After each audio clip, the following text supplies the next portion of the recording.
February 1944, Bletchley Park, England. Inside a nondescript brick building surrounded by barbed wire and silence, a machine hummed in secret. Its name was Colossus. Its creator, a quiet engineer from the British Post Office named Tommy Flowers, was about to change the course of modern warfare without ever stepping onto the battlefield. At that moment, Britain's codebreakers faced their most complex enemy cipher yet, the German Lorenz SZ-40, used for Hitler's highest-level communications. Unlike the Enigma, this code produced billions of possible combinations. Breaking it by hand was nearly impossible, yet the war depended on it, and that's when Tommy Flowers walked into history. Flowers was not a military man. He wasn't from academia or Cambridge circles like Alan Turing. He was an engineer, used to cables, circuits, and vacuum tubes. His idea was simple, but radical. Use thousands of electronic valves, components most experts believed too fragile, to build a machine that could read, test, and decode messages faster than any human could. Many thought he was insane. Valves burn out, circuits fail, electricity is unreliable.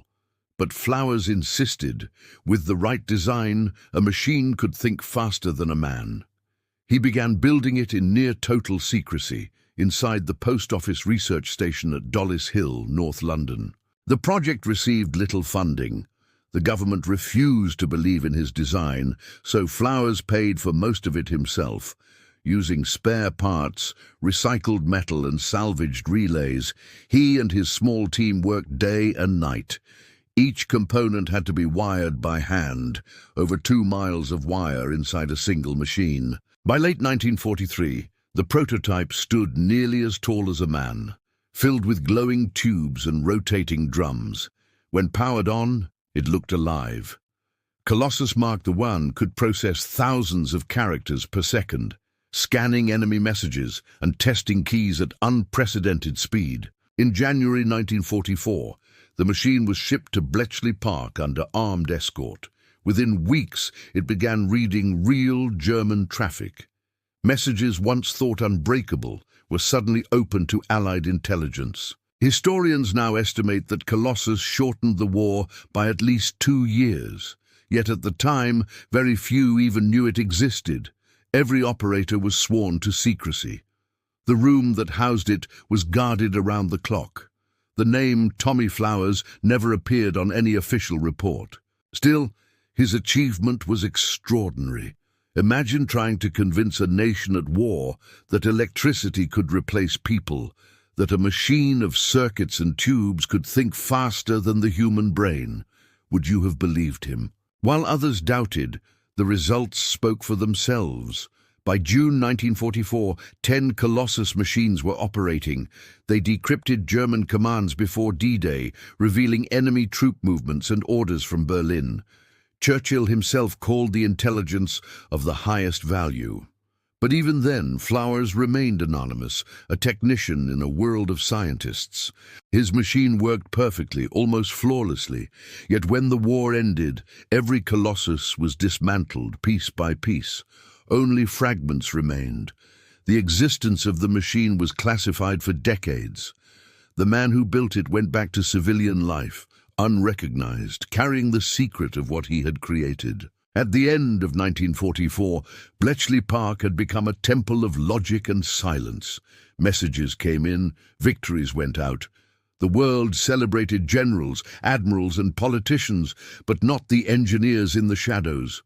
Tommy Flowers had built the first large-scale electronic computer, but he couldn't tell anyone. How many other inventions were lost behind locked doors when the war ended? And how different might our digital age look if his name had been revealed sooner? If you've enjoyed discovering the hidden origins of the modern computer, make sure to like this video and subscribe so you don't miss the next chapter of history's untold stories. March 1944, Bletchley Park, Hut 11A. The hum of Colossus filled the narrow room. Paper tape whirred through its readers, valves glowed like faint stars in a metal sky, and engineers watched lines of encrypted text transform into meaning. The impossible had become routine.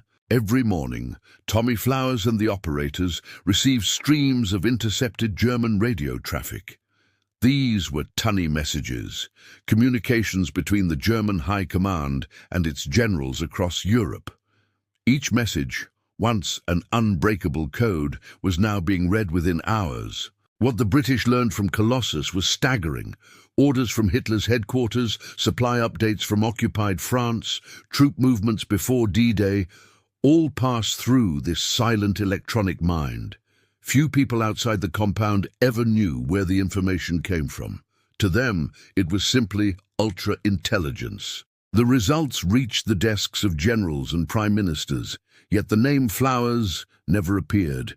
Even Alan Turing, working in another hut, only partially understood what was happening in Hut 11A. That was the essence of Bletchley Park. Each piece of the puzzle remained isolated, guarded by secrecy. Inside that small room, time and progress felt accelerated. Colossus could test 5,000 characters per second, an astonishing figure for the 1940s. Operators replaced paper reels, reconnected circuits, and logged results manually. Each successful decryption helped direct Allied operations, from bombing routes to naval movements. By the summer of 1944, 10 Colossus machines were active. They became the invisible allies of the invasion forces. When the Allies landed in Normandy, Colossus intercepted and analyzed messages proving that Hitler was convinced the main invasion would still come at Calais. That misunderstanding allowed D-Day to succeed. But what did it feel like to work beside such a machine? For the young women who operated Colossus, the process was mechanical yet mysterious. They didn't see the bigger picture. They just knew that speed mattered more than sleep. Would you have trusted a wall of flickering tubes with the fate of Europe? Tommy Flowers watched quietly. He rarely spoke of recognition. To him, reliability was everything. He had built something beyond the imagination of his peers, and yet no one outside these walls would ever know. After the victory in France, Colossus kept listening. It decrypted orders to retreat, intercepted pleas for reinforcements, and exposed the crumbling communication of the Nazi command. For the first time, information traveled faster than war itself. When Germany finally collapsed in May 1945, Flowers expected his invention to open a new age of electronic computation. But he underestimated how tightly the British government would lock the secret away. Under the Official Secrets Act, Colossus was classified top secret. The machines were dismantled, their blueprints destroyed, and the engineers silenced. Flowers returned to the post office in London. There was no medal, no press announcement, no acknowledgement of what he had achieved. The world had entered the atomic age, and yet one of the most revolutionary technologies remained hidden behind military walls. For decades, others would claim the title of first computer. Historians would speak of ENIAC, of Zeus, of early American prototypes, while the true story of Colossus stayed buried. Do you think history ever truly rewards those who build in silence? As the war ended, Tommy Flowers faded into anonymity, but the legacy of his machine would quietly survive, waiting for a world ready to rediscover it. London, 1946. The war was over, the victory complete. Britain celebrated its scientists, its generals, its codebreakers, everyone except the man who had built the most advanced computer on Earth. Tommy Flowers returned to civilian life with no official recognition, no money, and no permission to speak of what he had done. Colossus was gone. 10 machines dismantled, their circuits stripped, their vacuum tubes reused. The government feared that revealing them would expose classified intelligence methods. What remained was silence, and a mind full of knowledge no one was allowed to hear. At the post office research station, Flowers proposed a new idea, a fully electronic computer for peacetime use, a machine for business, science, and communication. He believed that what had worked for cryptography could transform every aspect of modern life, but when he presented his design, officials dismissed it. Computers, they said, are too expensive, too unreliable, too unnecessary. Imagine being told that your life's work, something that had helped win a world war, was impossible. Would you have kept building or walked away? Flowers tried. He reused old components, built small experimental circuits, and wrote to industrial companies. None were interested. He was a man ahead of his time, trapped in a country unwilling to move beyond secrecy. Meanwhile, across the Atlantic, the United States was taking the next step. In 1946, ENIAC was unveiled to the public. Newspapers called it the first electronic computer. The world applauded the Americans. But in London, Tommy Flowers read those headlines in silence. He couldn't say a word, not even to correct the record. The secrecy of Bletchley Park had erased him from history. Every blueprint of Colossus was classified. Every witness was bound by oath. When universities began teaching computer science, they spoke of vacuum tubes and logic circuits, but not of the man who had already proven their power years earlier. How many inventions die, not from failure but from bureaucracy? How many minds are forgotten simply because their work was hidden too well? By the late 1940s, Flowers turned back to telecommunications. He designed automatic exchanges that would later shape the future of digital switching. Quietly, the principles of Colossus began to echo through his new designs. Binary logic, automation, error checking. The DNA of modern computing had already been written, just not acknowledged. In 1950, his peers began to hear rumors, whispers that during the war some sort of machine had broken codes faster than any human could. But without documents or witnesses, it was treated like myth. Some believed it, most didn't. Flowers carried the truth alone. He once said, "It was obvious to me that an all-electronic machine was the way forward, but at the time, no one would listen." By then, the Americans had already used their public machines to advance science, weather forecasting, and the atomic program. Britain's secret advantage had become its own burden. In the quiet of his London office, Tommy Flowers continued to work, not for fame, but for function. The man who had built Colossus became a supervisor, a teacher of younger engineers, most of whom never realized who stood before them. He never complained, but when he retired, he kept one photograph on his desk, a picture of a machine glowing in the dark at Bletchley Park, the only surviving memory of what he had built. History moved on. The digital age began.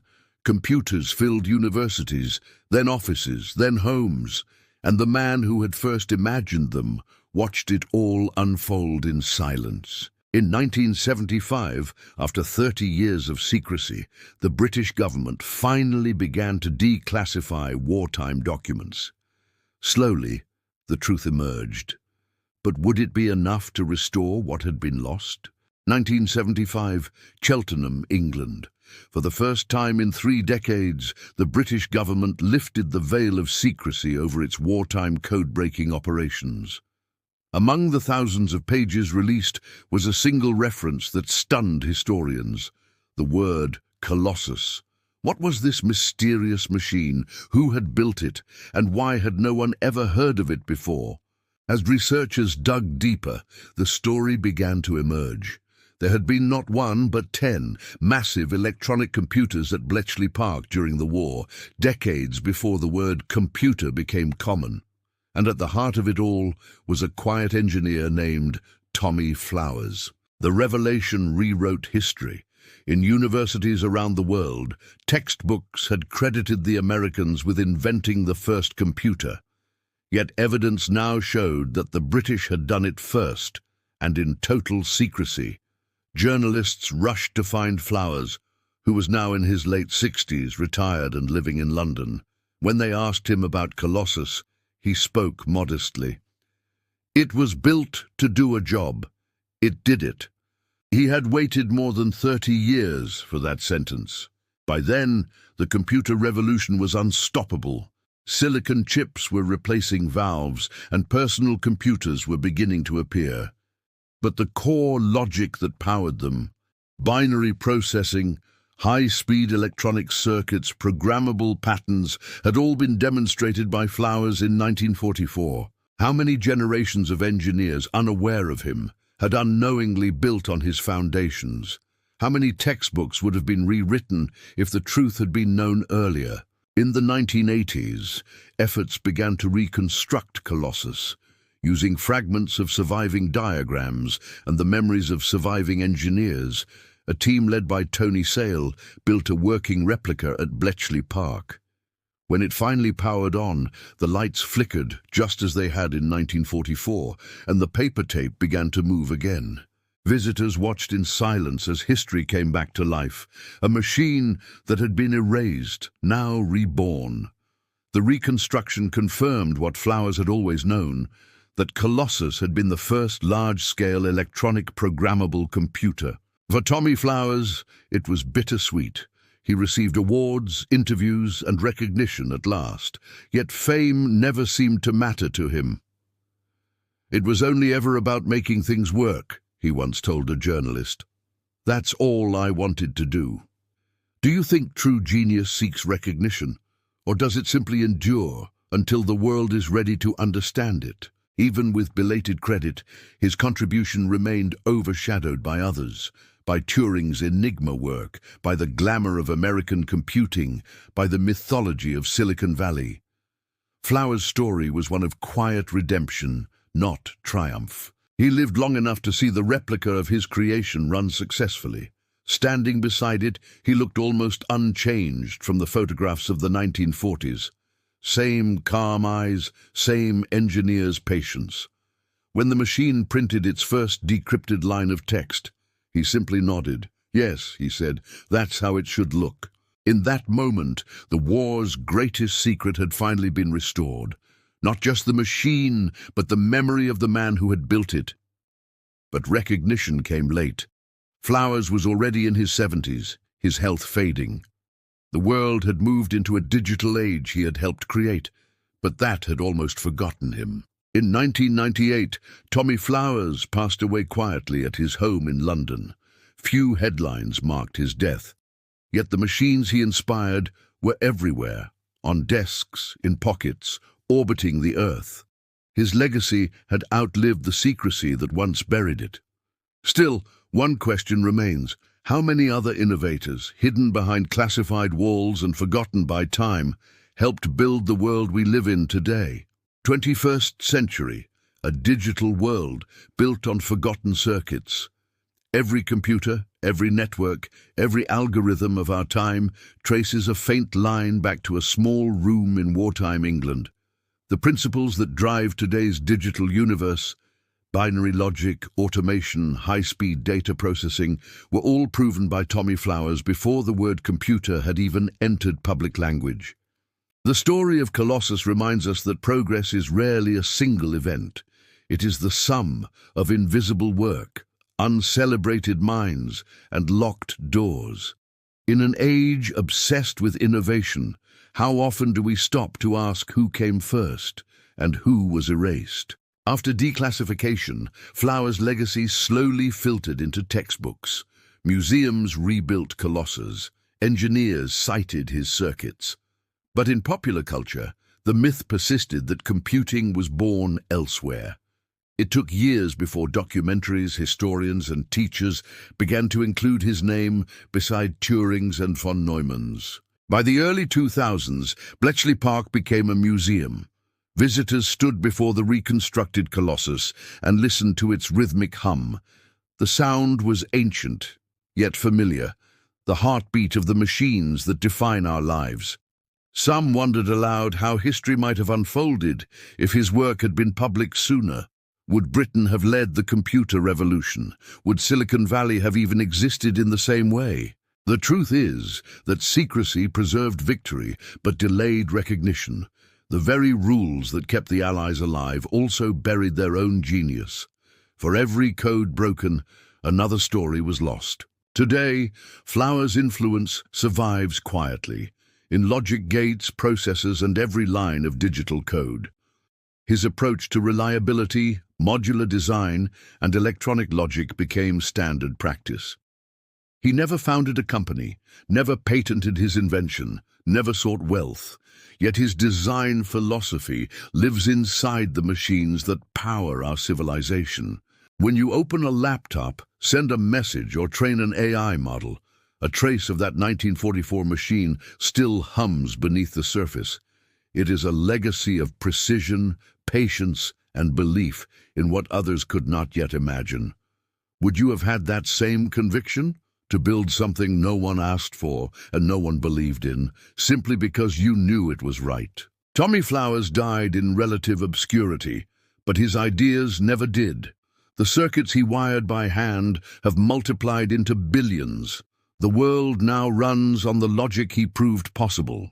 And so, the verdict of history stands. The first true electronic computer was not born in an American laboratory, but in a secret British hut during war.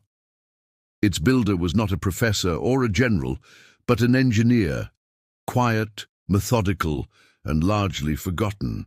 In the end, Tommy Flowers didn't just help win a war. He built the foundation of the digital age.